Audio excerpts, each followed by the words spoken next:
We invite you to watch how we clear the views on all matters through our partner station MITV on DSTV channel 255, 7 p.m. daily, and also our YouTube and Facebook pages under one name, Clearview News Desk every day.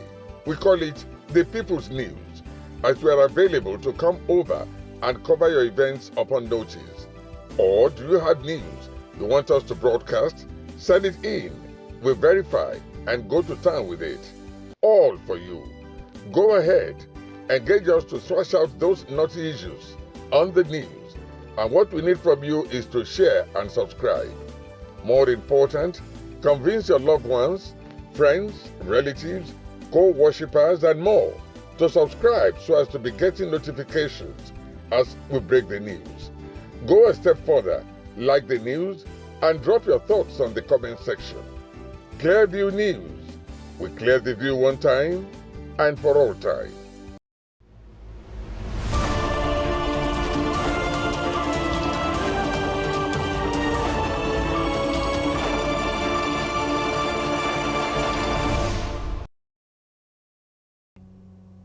Hello and welcome to Clearview News Desk. We're reaching you live from Nigeria's capital city, Abuja. First, the headlines.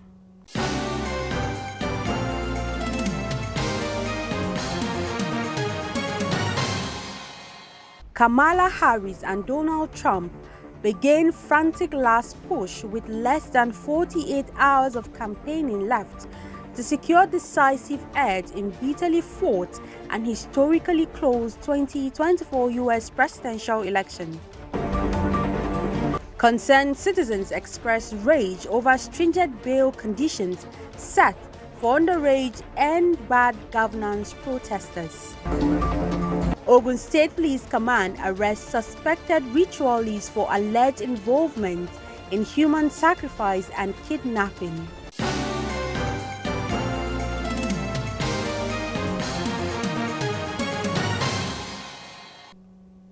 I am Florence Joshua with these and more. Some assailants have abducted a middle-aged man suspected to be a businessman in the Alok community in Demili South local government area of Anambra State. It was gathered that the incident happened on Sunday evening while the victim was driving home from a function. Sources in the area said the gunman whisked their victim away after double-crossing his vehicle. One of the sources who do not want to be named due to sensitivity of the incident said, the incident occurred at about 6:47 p.m. yesterday on Sunday. The man was driving in his car, a Toyota Corolla, before the hoodlums double-crossed him. Confirming the incident on Monday, the spokesman for the Anambra State Police Command, SP Tochukwu Ikenga, said an investigation is ongoing.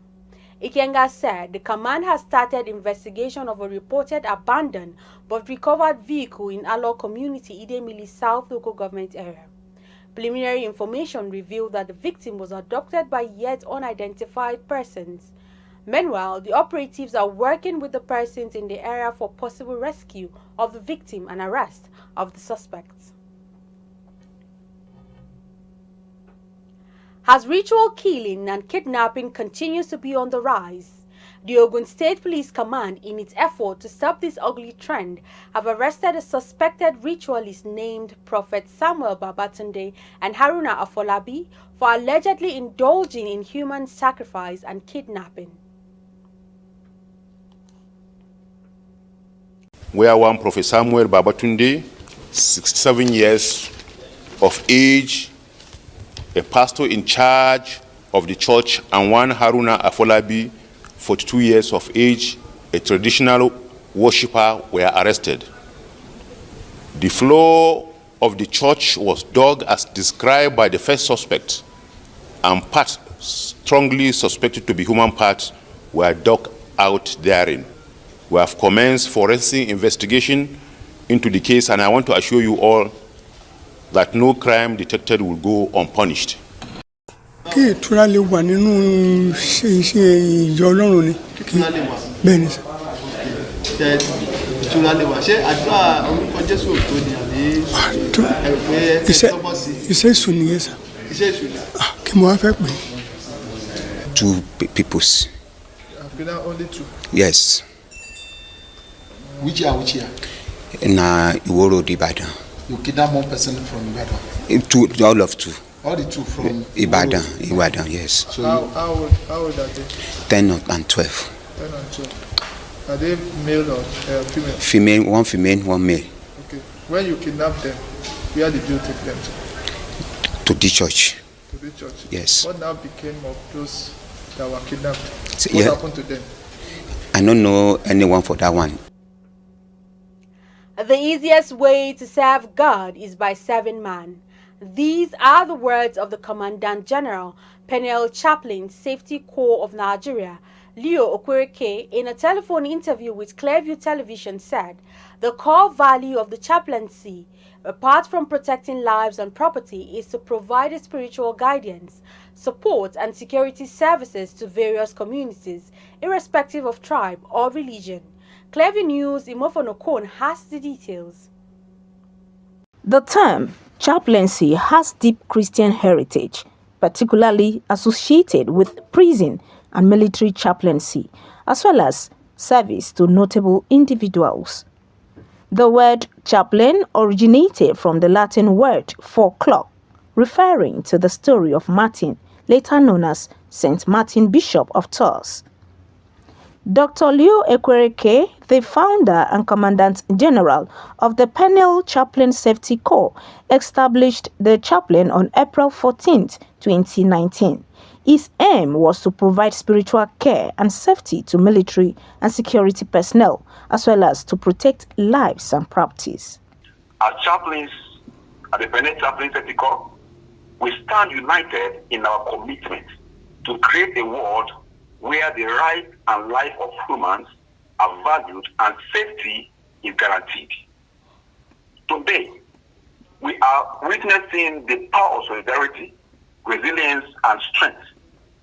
This is predicated on our dedication to support those who have faced adversity in our world today. When you go to the hospitals, you will see so many patients who are uncared for. Some are dead because of negligence and carelessness. Some died because of fear.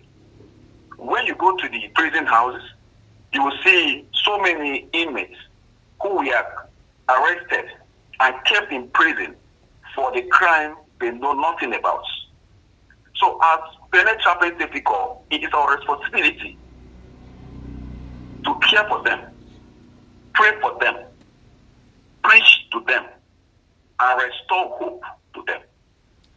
Not just people in the hospital or prison houses, but also in schools and to government and non-governmental organizations. We engage in prayer for the military and paramilitary who have sacrificed their lives in protecting others. So to this end, we stand to pray for them and encourage them in their duties. By the grace of God, in our chaplaincy, we do not only focus on religious matters alone. We are also involved in security because we understand that security is every man's business. We work with the security agency in protecting, in providing security within our reach. According to the Commandant General, chaplaincy membership is opened to all Christian ministers and matured believers from the 18 years of age. Okay, what qualifies you, for instance, to be a chaplain is number one. You must be at least up to 18 years and above. That's one thing. 18 years and above, then you must be able to read and write and also speak English. Then you must belong to a faith organization because it is a faith organization, chaplaincy is a faith organization. Then you at least your ministerial certificate is a plus if you're a minister, because we understand that chaplaincy is about ministry, ministering to people and bringing people to the counsel of God. Then you must not have any criminal records. So those are the things we look at in bringing people into the chaplaincy. Penal Chaplain Safety Corps is dedicated to maintaining peace and order within and outside religious institutions, serving individuals and personnel in need of spiritual guidance and safety. Imefon Ogun, reporting for Clever News. The detention and arraignment of 72 minors by the federal government for alleged involvement in the End Bad Governance protests have continued to generate mixed reactions among Nigerians. Concerned citizens who have expressed rage over the development also condemned the stringent bail conditions set for the underage children. In an exclusive interview on a sister station, lawyer and public affairs analyst Frank Tete has said it is an aberration for any nation to treat its citizens, especially children, as criminals. The report. Earlier in August this year, thousands of Nigerians took to the streets, protesting and calling for key reforms while demanding accountability from political office holders. Nigeria witnessed loss of lives during the protests, as well as wanton destruction of public and private properties. Alleged external sponsorship and hijack of the protests by criminal elements was also reported in the north, despite a nationwide address by the president calling for patience and calm. In the wake of these issues, the federal government reacted through the arrest of several protesters who are mostly teenagers and young adults from northern Nigeria who are now facing trial. These minors, according to government allegations, participated in actions deemed treasonable, which include waving foreign flags and calling for a military takeover of government. On Friday, November 1, 2024, the minors, aged between 14 and 17, were brought before Justice Obiora Egwatu at the Abuja Division of the Federal High Court on charges bordering around treason, destruction of property, public disturbance and mutiny. The situation has since sparked widespread debate regarding the appropriateness of subjecting minors to trials on charges as severe as treason. While commenting on a sister station, lawyer and public affairs analyst Frank Tete says it is abnormal for any nation to treat its citizens, especially children, as criminals for coming out to air their grievances over the cost of living in the country. Where do we start and how did we get here? Now, how would children in the first place, because certain things can appear quite ludicrous, when you think that children in our country can now take up arms to make our president to be afraid, to now, and then in certain places, particularly in northern Nigeria, in, specifically in Kano, Kaduna and all that, and then you ship them to Abuja, even though the Administration of Criminal Justice House, for exceptional reasons, would allow you for security reasons to do such a thing.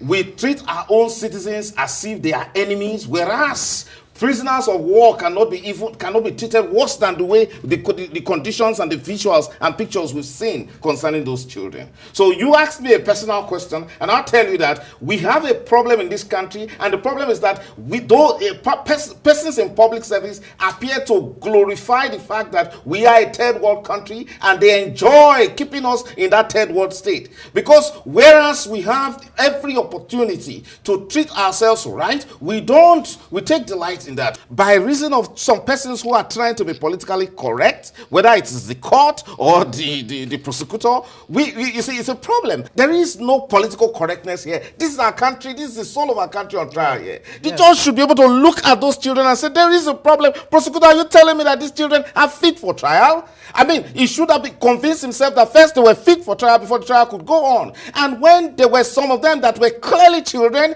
and some of them were fainting and at the point of dying, the judge had the inherent powers to direct that, please, trial is not going on. I hereby order that medical treatment, medical facilities, and adequate provision according to the provisions of the Constitution be given to them immediately. He directs it. But there is this problem with us, as if there is this competition for us to please somebody against the simple provisions of the Administration of Criminal Justice Act, of the provisions of the Child Rights Act. So this is an opportunity for us to put ourselves on trial, and whether we want to continue to treat ourselves as the enemies, as our own enemies. On his part, Force Public Relations Officer Muyiwa Adejobi insists that the police has rigorously adhered to legal provisions to ensure fairness and accountability under the rule of law in managing the detention and arraignment of the suspects. The use of the word of minor I don't understand, because those that are not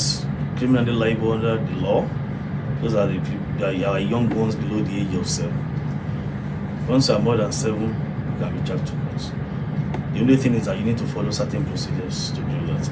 But none of them is less than 7. I think the youngest should be 13. The fact that you are a 13-year-old doesn't mean you cannot be charged to court. So anybody, even in the children and young persons act, you can still charge you to court because you are 13-year-old. You can go to court. Nigeria's constitution defines treason as any act aimed at overthrowing the government or subverting state authority. Under the Criminal Code Act and Penal Code Act, treason carries severe penalties, including life imprisonment or even the death penalty in extreme cases. While the Nigerian government argues that the actions of these minors waving foreign flags and calling for military intervention constitute treason, pundits and observers are watching to see how it intends to mete out justice on the said minors who participated in the protests without proper understanding of the implications of their actions in the nation's polity. Gloria Atta, reporting for Clearview News. Finally, the controversial cross-dresser Idris Okuneye, also known as Bobrisky, has reportedly flown out of Nigeria a few days after he was released by the Economic and Financial Crimes Commission. Although he did not reveal his destination, Bobrisky, in a series of videos shared on his Instagram story on Monday morning, announced that he has traveled on a first-class ticket. See you soon, Nigeria. Bobrisky's departure comes on the heels of a series of events that unfolded last week. The embattled cross-dresser was stopped and removed from an Amsterdam-bound KLM flight at Murtala Mohammed International Airport while attempting to travel to London on Thursday night. He alleged that he sustained injuries during the incident and subsequently alerted his followers on social media. Following the altercation, he was taken to the headquarters of the EFCC in Abuja, where he reportedly faced questioning regarding claims that he had bribed officials with 15 million naira to dismiss money laundering charges against him. He was later released on bail on Saturday after he reportedly denied bribing the EFCC in his confessional statement made at the Commission's headquarters. If you're just joining us, you're watching the news on Clearview News Dex. We will be back after this break. Stay with us. We break the news. This is Christ Embassy. Recollect, we were the first to break this. Governor Abba Kabir Yusuf of Kano State has approved the appointment of 3 second-class emirs. And this? Erasmus is the most successful program of the European Union to support education and youth. And this? Fubara is not an ungrateful person. And more. Tension is currently mounting in Rivers State. The planned arraignment of Yaya Bello. Across our platforms. Subscribe now and you will be receiving our notifications and never left out as the news breaks on Clearview. Welcome back. With less than 48 hours of campaigning left to secure a decisive edge in a bitterly fought and historically close presidential election, Kamala Harris and Donald Trump began a frantic last push across the United States swing states on Sunday. The closeness of the race is all the more remarkable given its dramatic twist and the fact that candidates could hardly be further apart in their campaign styles and visions for the future. Reports say over 76 million people have cast early ballots ahead of Tuesday's climax, and the battle is down to the wire with more states functionally tied in polls at this point in any comparable election. On October 7, 2023, Israel witnessed one of the most devastating attacks that left a trail of death and destruction. The assault, which was targeted at civilians and the military, sparked widespread condemnation and raised concerns about regional security.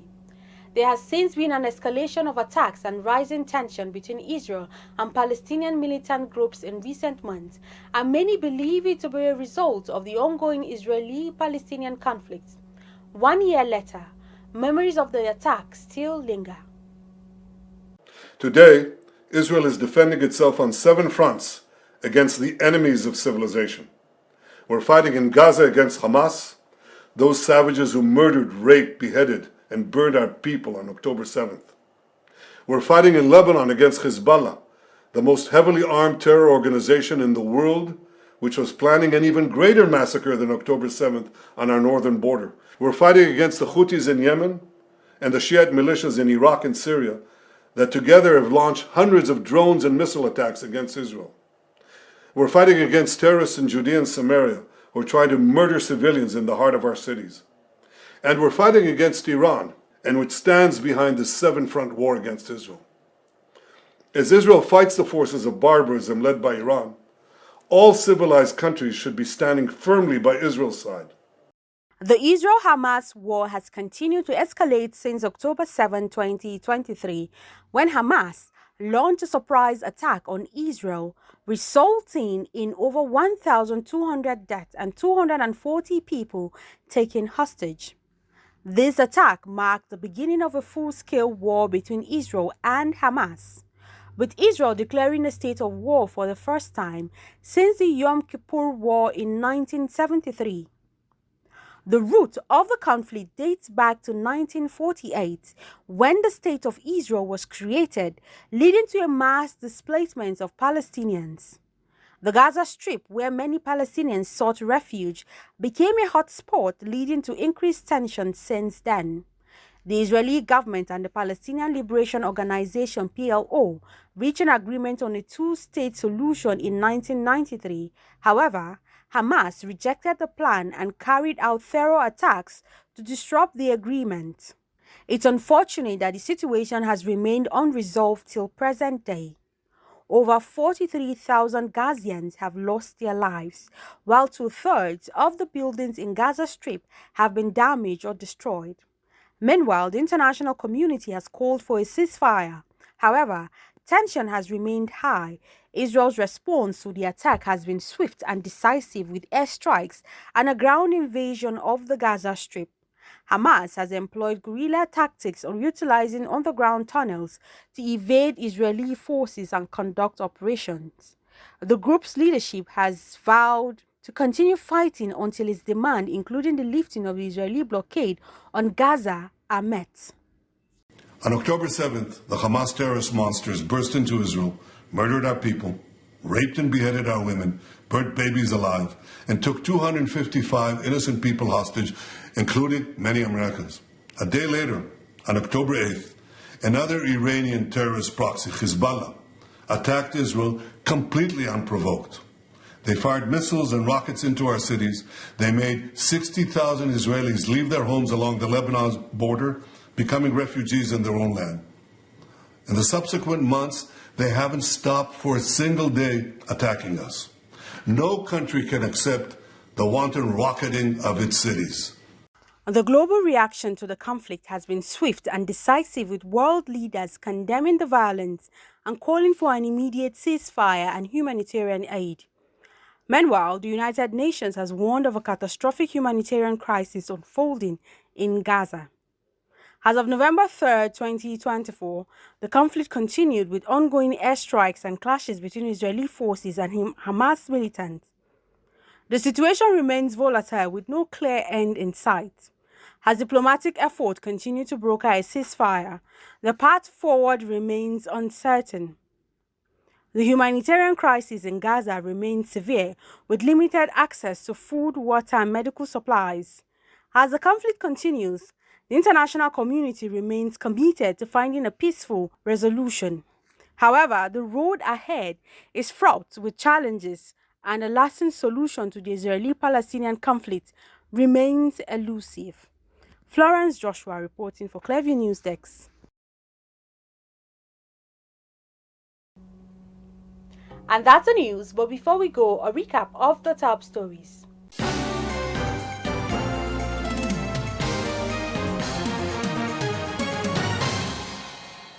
With less than 48 hours of campaigning left to secure a decisive edge in a bitterly fought and historically close presidential election, Kamala Harris and Donald Trump began a frantic last push across the United States swing states on Sunday. Concerned citizens have expressed rage over the stringent bail conditions set for the 72 minors arraigned by the federal government for alleged involvement in the End Bad Governance protests. Ogun State Police Command have arrested a suspected ritualist named Prophet Samuel Babatunde and Haruna Afolabi for allegedly indulging in human sacrifice and kidnapping.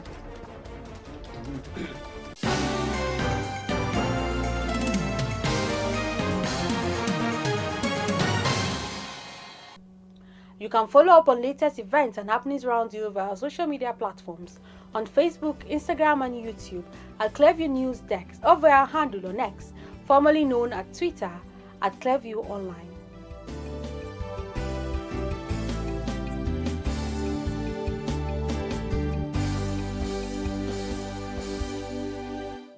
My name is Kofi Bedu, and I want to tell you the story. I went to a bank some time ago, and as I was about entering the hall, a lady ran ahead of me and pushed me away so she could quickly join the long queue before I would get to the queue. I did not say anything. She thought I would queue up behind her, but I was actually not there to withdraw. I went to deposit. So I walked to the deposit teller, and I was the only one there. No single person on that queue.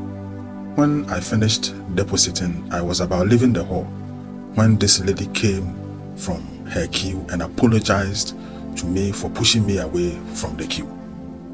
With a sorry smile on her face, she said, "I am very sorry, dear, for pushing you away. I thought you were coming to queue to withdraw." But I smiled and told her not to bother, that it's not a big deal. Friends, believe me, I learned a big lesson from that incident. Who are you pushing away and trying to outrun in the race of destiny? In the race of relationship, business, ministry, career, marriage, or political position?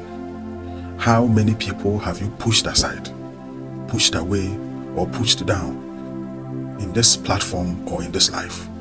Are you among those that destroy people through pushing? By slandering them, hindering their progress, blocking their promotion, lying, backstabbing, condemning them before their helpers, backbiting, discriminating, and spoiling their good names, either through lies or rumors, all in a bid to get there before them. I challenge you today to take it easy, because you might not be going to the same destination. Unknown to you, the path may look alike, but your destinations are different. It might surprise you later that with all the pushing away you are doing or planning to do, they may still leave you on the queue of destiny and go ahead of you. Please, has anyone ever pushed you away? Pushed you aside? Pushed you down in your school, office, ministry, or business? Marriage, church, or political party, or even on social media? Are they trying to push you away, or have they pushed you away already so that they can get ahead of you? Please don't worry. God will use your case to prove to them that it is not of him who runs, but of the Lord that shows mercy. He will show you mercy and give you an overtaking speed, and those who are pushing you here and there will later come and tell you they are sorry. I'm just saying this. Please think about it. Many thanks for watching. I'm Florence Joshua. Bye for now.